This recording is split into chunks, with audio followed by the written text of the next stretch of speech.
বন্ধুরা, আজ আমি আপনাদের সাথে শেয়ার করব কিভাবে সুজি দিয়ে খুব সহজে আর ভীষণই কম সময়ের মধ্যে আকর্ষণীয় ও দুর্দান্ত স্বাদের সুজি স্পঞ্জ কেক তৈরি করবেন।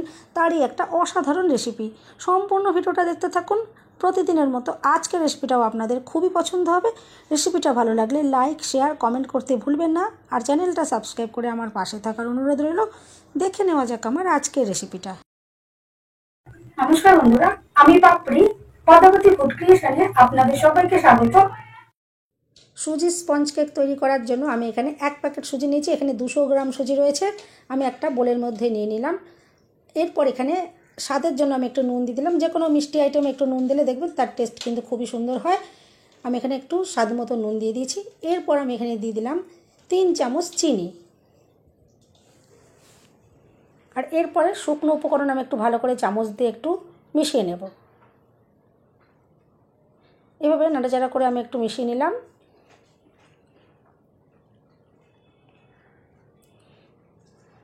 আর এরপরে আমি এখানে 1 বাটি দুধ নিয়ে নিয়েছি। এই দুধটা আগে থেকেই ঘন করে জাল দিয়ে ঠান্ডা করে নেওয়া রয়েছে।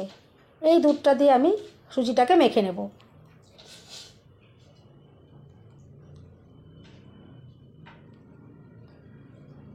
এভাবে একটু মেখে নিলাম।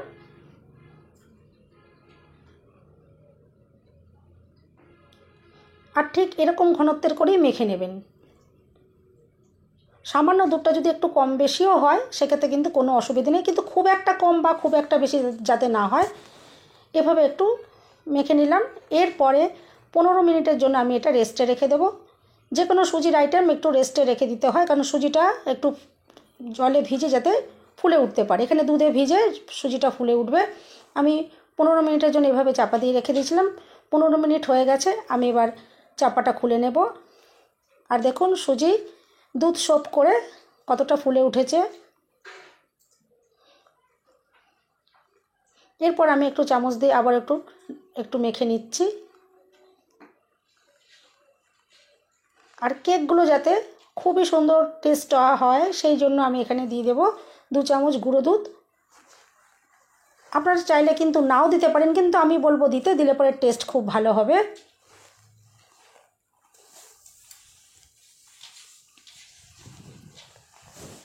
এরপর গুঁড়ো দুধটা দিয়ে আমি ভালো করে মিশিয়ে নেব।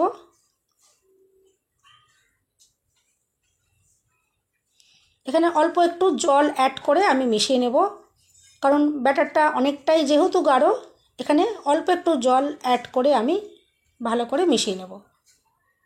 আর দেখে বুঝতেই পারছেন এখানে আমি অল্প একটু জল অ্যাড করে মিশিয়ে নিয়েছি। আর একটু পাতলা হয়েছে। এরপর এখানে আমি দিয়ে দিচ্ছি 1 চামচ ভ্যানিলা এসেন্স।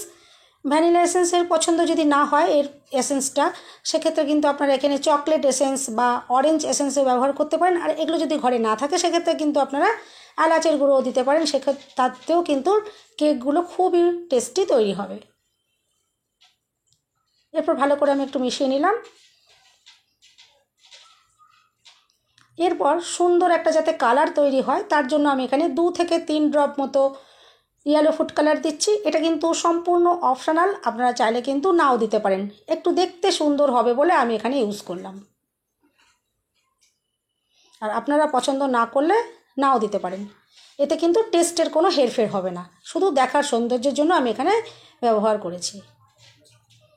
এরপরে ভালো করে আমি একটু মিশিয়ে নিলাম যাতে কালারটা সব জায়গায় খুব ভালো করে মিশে যায়।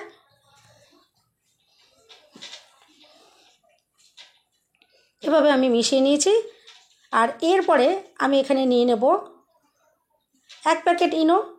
আমি আজকে ইনো দিয়ে এই কেকগুলোকে তৈরি করব। আর আপনারা যদি ইনো যদি না দেন বা না দিতে পছন্দ করেন সেখানে কিন্তু আপনারা 1 চামচ বেকিং পাউডার দিয়ে দেবেন। আমি এখানে সম্পূর্ণ ইনোটাই দিয়ে দিচ্ছি। আর ইনো অ্যাক্টিভ করার জন্য দিয়ে দেব খুব সামান্য পরিমাণ উপর থেকে একটু জল। এতে ইনোটা তাড়াতাড়ি অ্যাক্টিভ হয়ে যাবে। আর এরপর ব্যাটারের সাথে খুব ভালো করে মিশিয়ে নিতে হবে।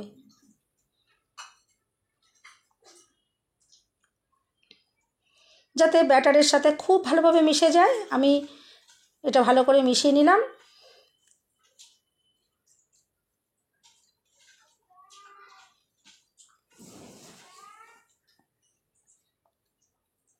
খুব ভালো করে ইনোটা মিশানো হয়ে গেছে। আপনারা ব্যাটারটা দেখলেই বুঝতে পারবেন ব্যাটারটা কতটাই ফ্লাপি হয়ে উঠেছে।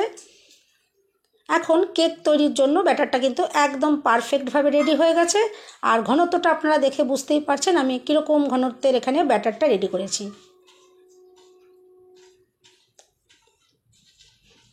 এরপরে কেক তৈরি করার জন্য আমি এখানে কয়েকটা ছোট ছোট বাটি নিয়ে নিয়েছি। আপনারা চাইলে কিন্তু বড় বাটিতেও কেক তৈরি করতে পারেন, তাতেও কিন্তু কোনো অসুবিধা নেই। এবারে বাটিগুলো আমি একটু সাদা তেল দিয়ে এভাবে ব্রাশ করে দিচ্ছি। আর অতি অবশ্যই কিন্তু তেল দিয়ে এভাবে ব্রাশ করে দেবেন, কারণ কেকটা যখন রেডি হয়ে যাবে ডিমোল্ড করতে সুবিধে হবে। আর নাহলে কিন্তু বাটির গায়ে আটকে যাবে, একটা কেকও কিন্তু ভালো করে এখান থেকে বার করা যাবে না।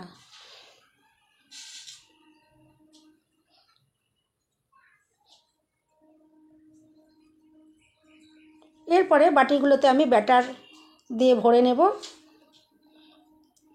আর সম্পূর্ণ বাটিটা কিন্তু ভরবেন না, অল্প একটু জায়গা ফাঁক রেখে দিতে হবে, কারণ যখন এগুলো রেডি হয়ে যাবে অনেকটাই বড় বড় তৈরি হবে।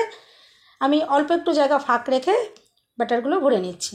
আর বন্ধুরা, রেসিপিটা যদি ভালো লাগে অবশ্যই কিন্তু লাইক, শেয়ার, কমেন্ট করতে ভুলবেন না। আর চ্যানেলটা সাবস্ক্রাইব করে অল নোটিফিকেশান অন করে রাখবেন, যাতে আমি যখনই নতুন ভিডিও আপলোড করব সঙ্গে সঙ্গে নোটিফিকেশান সবার আগে আপনি পেয়ে যাবেন।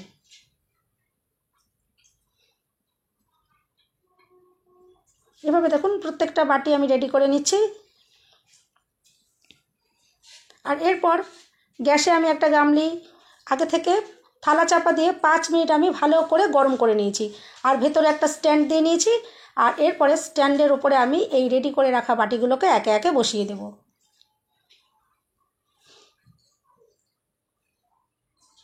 এভাবে আমি বাটিগুলোকে একে একে বসিয়ে দিচ্ছি।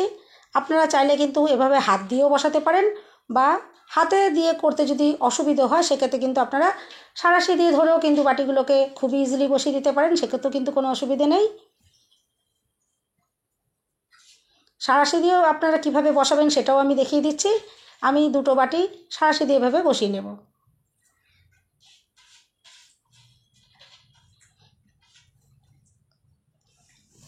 আর এরপরে বাটিগুলো বসানো হয়ে যাওয়ার পরে আমি আবারও ওপর থেকে একটা চাপা দিয়ে দেবো, আর গ্যাসের ফ্লেম একদম লোতে করে দেবো, দিয়ে আমি 20 মিনিট বেক করে নেব।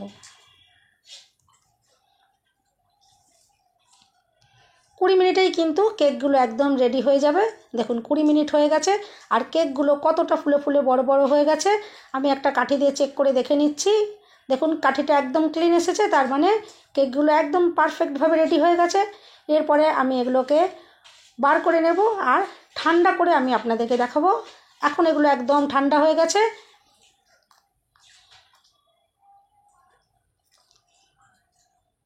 আর এভাবে হাত দিয়ে দেখুন টানলে পরে কিন্তু খুবই ইজিলি বেরিয়ে আসবে। আমি এভাবে দেখুন বার করে নিচ্ছি। আর বাটির গায়ে দেখুন একদম বাটিটাও ক্লিন রয়েছে, সম্পূর্ণ সুন্দরভাবে উঠেছে।